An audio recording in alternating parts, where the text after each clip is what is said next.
भाग्यश्री विसपुते यांनी स्वीकारला धुळे जिल्हाधिकारी पदाचा कार्यभार। धुळे दिनांक 27 मे 2025 जिल्हाधिकारीपदी नियुक्त झालेल्या श्रीमती भाग्यश्री विसपुते यांनी जिल्हाधिकारी पदाचा कार्यभार आज स्वीकारला। जिल्हाधिकारी यांच्या दालनात जिल्हाधिकारी श्रीमती विसपुते यांनी आज दुपारी धुळे जिल्हाधिकारी पदाचा पदभार स्वीकारण्याची प्रशासकीय प्रक्रिया पूर्ण केली।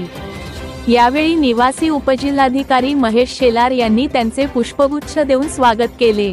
याप्रसंगी उपजिल्हाधिकारी सामान्य प्रशासन संदीप पाटील, उपविभागीय अधिकारी धुळे रोहन कुवर, भूसंपादन अधिकारी सीमा अहिरे, बालाजी क्षीरसागर, चंद्रशेखर देशमुख, संजय बागडे, तहसीलदार धुळे अरुण शेवाळे, पंकज पवार, प्रवीण चव्हाणके, अपर तहसीलदार वैशाली हिंगे यांच्यासह महसूल विभागाचे अधिकारी कर्मचारी उपस्थित होते।